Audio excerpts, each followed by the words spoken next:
Hello बच्चों, let's read a question. A question says that anhydrous aluminum chloride is used as a catalyst. Explain. Question कहता है कि anhydrous aluminum chloride को हम use करते हैं एज अ कैटलिस्ट, रिएक्शंस में डाला जाता है ताकि वो रिएक्शन स्पीड अप कर दे। ऐसा क्यों होता है? सबसे पहले हम इस क्वेश्चन का जो की कॉन्सेप्ट है वो समझ लेते हैं। जो की कॉन्सेप्ट है इस क्वेश्चन का वो आता है फ्रॉम टू टॉपिक्स। एक तो है कैटालिसिस का टॉपिक, आपको पता होना चाहिए कैटालिसिस क्या होती है, and elements of group 13। P block में हम पढ़ते हैं एलिमेंट्स ऑफ ग्रुप 13, वहां से ये जो क्वेश्चन है वो अराइज होता है। एल्यूमिनियम क्लोराइड की वहीं से बातें होती हैं। तो सबसे पहले हम एल्यूमिनियम के बारे में जान लेते हैं कि एल्यूमिनियम के बारे में दो चार बातें जानने वाली क्या है। एल्यूमिनियम का एटॉमिक नंबर 13 होता है। Electronic configuration 1s2 2s2 2p 6 3s2 3p 1 and if I am bold to write मैं लिख सकती हूँ 3d0। जो डी सबशेल है, 3 वाली जो डी सबशेल है वो पूरी खाली पड़ी है।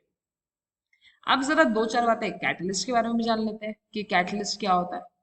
तो देखिए, कैटलिस्ट क्या होते हैं? कैटलिस्ट ऐसे कंपाउंड्स होते हैं, ऐसे एलिमेंट्स होते हैं, या ऐसे आयनिक सॉल्ट्स होते हैं, कुछ भी हो सकता है कैटलिस्ट, जो कि रिएक्शन को स्पीड अप करे।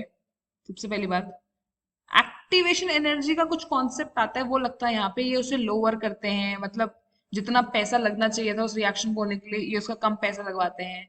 स्पीड अप करते हैं विदाउट कंजम्पशन, मतलब कि जो कैटलिस्ट है वो यूज नहीं होगा रिएक्शन में। जितना अगर आपने 10 ग्राम कैटलिस्ट डाला था तो 10 ग्राम का 10 ग्राम ही निकल आएगा after reaction also. Catalyst use up नहीं होते रिएक्शन में। कैटलिस्ट अपनी जो एक्टिविटी है वो कैसे करता है? वो क्या करता है, वो रिएक्टेंट्स के साथ बॉन्ड बनाता है, वो रिएक्टेंट्स को तोड़ता है। मान लीजिए दो रिएक्टेंट्स हैं, यहाँ आएगा कैटलिस्ट, ये तोड़ेगा इस रिएक्शन, इन जो रिएक्टेंट्स हैं इनको। या तो रिएक्टेंट्स को तोड़ सकता है, प्रोडक्ट साथ फॉर्मेशन कर सकता है, एक ही साथ हो सकता है, बहुत सारे मैकेनिज्म है। ठीक है, तो यहाँ पे बेसिक जो मैकेनिज्म होता है वो रिएक्टेंट्स को तोड़ना होता है, फिर प्रोडक्ट्स की फॉर्मेशन होती है। अब हम देखते हैं कि एनहाइड्रस AlCl3 के साथ क्या केस है। मुझे दिया हुआ है कि मेरे पास है एनहाइड्रस AlCl3। एनहाइड्रस का मतलब क्या होता है? No water. AlCl3 बहुत विगरसली रिएक्ट करता है वाटर के साथ, इसलिए हमें उसे एनहाइड्रस लेना पड़ता है। चलिए AlCl3 के बारे में कुछ बातें जान लेते हैं। AlCl3 में एल्यूमिनियम के ऊपर +3 चार्ज एकदम जानते हैं, और क्लोरीन ने उसके साथ बॉन्ड बनाया हुआ, उसके 3 इलेक्ट्रॉन्स लिए हुए, सब ठीक है। हम एक चीज जो अभी हमने पीछे देखी और मैंने मेंशन भी करी थी कि इसके पास एम्प्टी ऑर्बिटल्स है। क्या है? Empty orbitals. AlCl3 में एल्यूमिनियम के पास क्या है? Empty orbitals.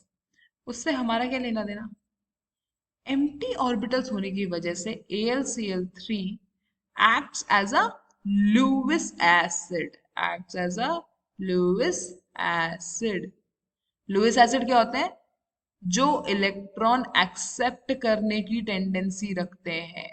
इलेक्ट्रॉन एक्सेप्ट कहाँ करेगा? अपने एम्प्टी ऑर्बिटल में, वहां बिठाएगा ये इलेक्ट्रॉन्स को।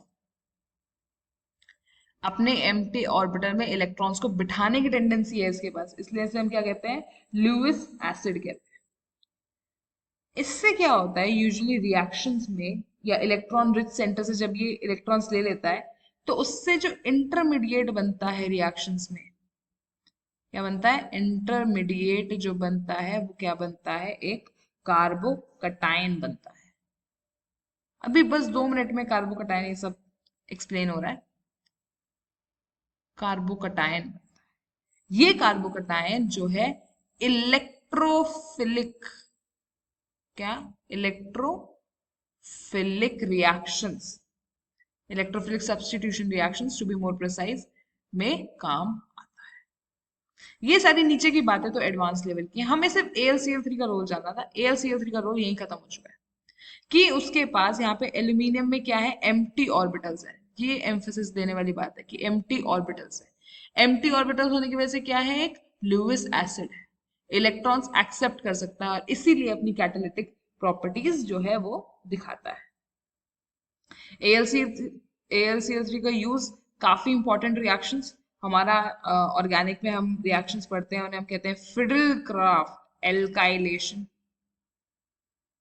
सेम इसी से मिलता जुलता एक और रिएक्शन है, उसे हम कहते हैं फिडल क्राफ्ट एसाइलेशन। हैलोजिनेशन में भी यूज होता है ये, बहुत सारी जगह यूज इसका किया जाता है। अगर मैं इसका एग्जाम्पल देना चाहूं तो इसका एग्जाम्पल ये लिख सकते हैं, ये हमारी बेंजीन है, इसमें जब मैं डालती हूँ CH3COCl और इसमें पड़ता है हमारा anhydrous AlCl3 as a catalyst, as a क्या catalyst. This is the example of my Fiddlecraft acylation. इसाइल ग्रुप लग रहा है। सिमिलर एक और रिएक्शन है, इसी की बहन है ये रिएक्शन एल्काइलेशन की, इसमें एल्काइल ग्रुप लग जाएगा। ये हमारी बेंजीन है, ये एल्काइल हैलाइड है, इसमें भी एनहाइड्रस AlCl3 पड़ता है। AlCl3 पढ़ने से क्या होता है कि यहाँ पे एल्काइल ग्रुप लग जाता है मेरी बेंजीन पे। So these are the examples, ये इसकी कैटालिटिक जो प्रॉपर्टीज है उसको दर्शाता है। I hope you understood it well. Best of luck.